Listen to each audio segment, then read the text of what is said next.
யாக்கோபு 4ஆம் அதிகாரம் 6ஆம் வசனம். தாழ்மையுள்ளவர்களுக்கோ கிருபை அளிக்கிறார் என்று சொல்லியிருக்கிறது. கிறிஸ்துவுக்குள் அன்பானவர்களே, தாழ்மை என்பது தேவனால் வரும் உயர்வுகளுக்கு நம்மை கொண்டு செல்லும் ஏணி. தாழ்மை இருக்குமானால் அற்பமான நிலையில் இருப்பவர்களையும் தேவன் ஆச்சரியமான முறையில் உயர்த்துவார்.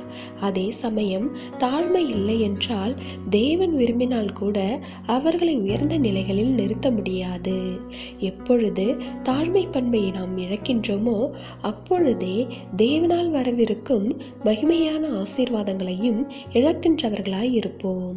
சவுலை தேவன் உயர்ந்த நிலையில்தான் வைத்தார்.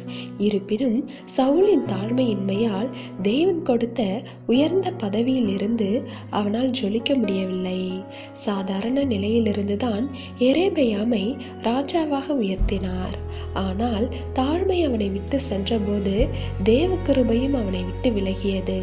தாழ்மையின்மை பெரும்பாலும் கீழ்ப்படியாமையை தான் முதலாவது ஏற்படுத்துகிறது.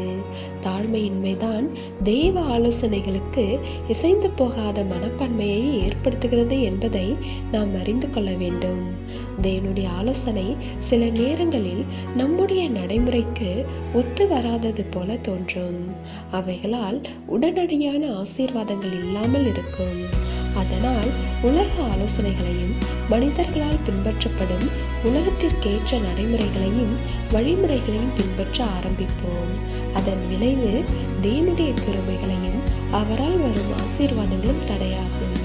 எனவே தேவ பிள்ளைகளே, நம்முடைய தேவன் உண்மையுள்ளவர் என்பதையும் அவர் சொன்னபடி வாழ்வது சாத்தியமானது என்பதையும் விசுவாசிக்க வேண்டும்.